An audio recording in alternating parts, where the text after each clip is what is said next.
You have news for me, or is this the next event's coming up this weekend, right?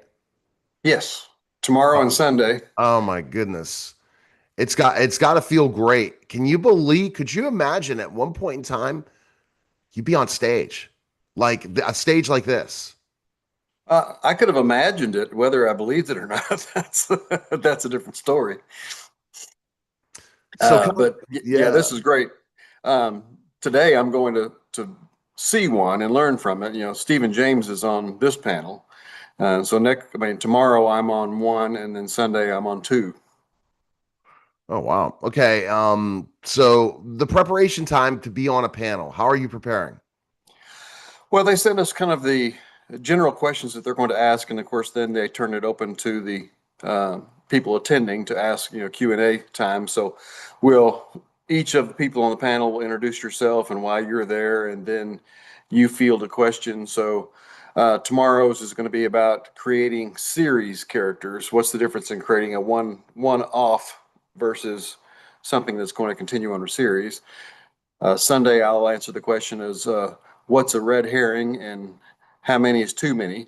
And then a story arc, creating the story arc. So those are the three that I was invited to help with. Wonderful. I mean, that's gotta be exciting in so many ways. And then to see what a panel discussion's like. Did they share what a panel discussion will feel like? Discussion. I watched some, and of course I'm going today to watch some others. But I've got to kind of balance that awe of who's around me on that panel, Don't think of and that. just focus on what I have to offer and what I've learned. There was a young Stephen King that was sitting on a panel that literally the other people were more successful than, and now look where Stephen King is. Yeah. Or you look at the guy who wrote the Dexter books, or the Dexter, that literally Hmm. he was sitting at a Miami book fair being interviewed by me before Dexter took off. So go figure. So this is the kind of stuff you never know where Right. you're going to be. So my recommendation is for you to go take a deep breath and tell stories. People love stories. And if you can roll off that you're comfortable, just like you are on the podcast now, Mhm. you'll be able to tell that story.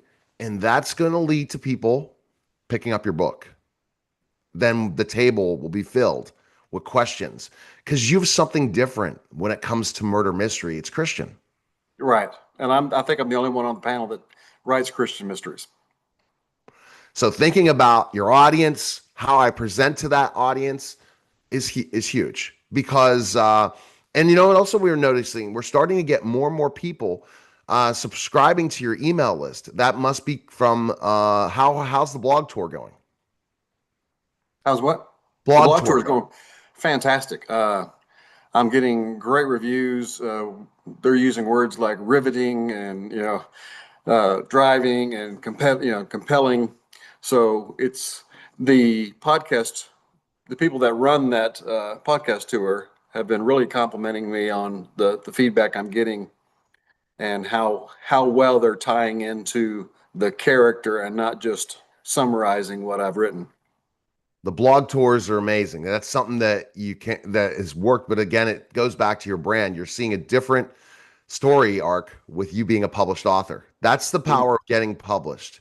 Because you know what? Yes, you're going to not keep as much money, but ultimately, if you sell a million books, it's not going to matter if you only get $1 a piece or X or 50 cents. It's going to be Yeah. fine. Exactly. So you're building that. You're seeing this is going to be a thing where you're going to have to write 20 books the way you're getting your Oh, audience into, 20, and 40. Yeah, I'll keep going. that's the thing. Mitchell, I don't know how old you are. I'm 52 and I plan on just running. I've And got you by a decade. okay, okay, okay. So, but I'm going to keep running because the key thing, Mitchell, you have to explain is when you find something that's passionate for you, it doesn't feel like you worked a day in your life, and you No, probably no. never thought on a Saturday and Sunday you'd be excited to work. Right. And I just turned in the final revisions on book three, and I'm taking off on book four. I'm up over 5,000 words already on that. So I just came out of being sick for 14 hours, and it was hard, and I didn't like how I was feeling and how I was performing. So I went to sleep. I haven't taken any of my Tylenol cold medicine, but I've come in first a sales call and then jumped on a call with you. And it seems like it kind of enthralls me. And it feels like fall in Cleveland. Come on now. 68 degrees right now. We've been Yeah. in the high 90s. So 68, Mitchell. All right. So let's kind of, so what else is new? I cannot wait to hear what happens. Get tons of pictures. We cannot wait to put those on the website. What else is going on? Well, after that, the next weekend I go to Rarity Bay at the Women's Club. They have 300 members of it, and they've opened it to the entire subdivision. It's a huge subdivision.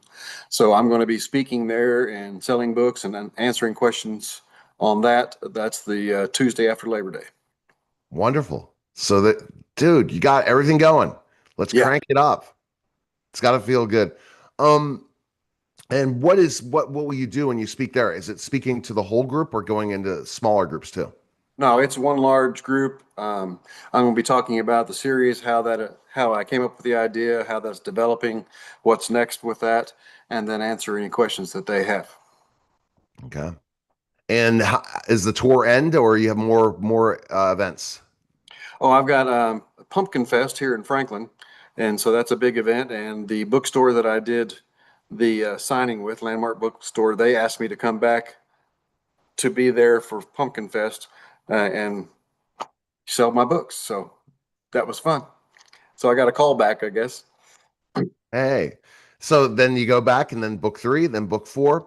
And what do you Mm-hmm. And see? And I'm sure that your publisher explains when you have 2 books and then people are buying one book, they mostly buy a second book. So it really changes yeah, the way book sales look, right? it does.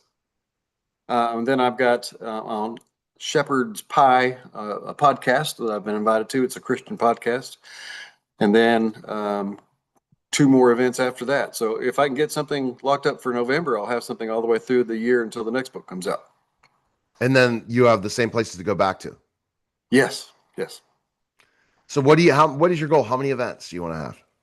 Oh, I'd like to have a major event every month to keep something going. And then some minor events in between that, keep time for writing and doing stuff like this. But I'm excited about answering questions at this thing about like the red herring and uh, series characters and how I came, because this is my second series. I had that young adult fantasy series, a 4-book series before this, and then this one's taken off, and I've got another one that I'm planning when I get time, a middle grade Tracy twins mysteries. So Mitchell, ask everyone in a different state you've not traveled to comment, come to this state. Go ahead, do that. Say that right now. Okay, No, yeah, say it. I'll come anywhere. You just give me enough time in the morning. I'll go anywhere. All right. I'll come to book clubs and I'll help discuss it, answer any of your questions. All right. So it's Mitchell S. Carnes, author.com. Appreciate it, Mitchell. Great stuff. And look forward to next week. All right, you get All better. right. All right. I will. You're listening and watching.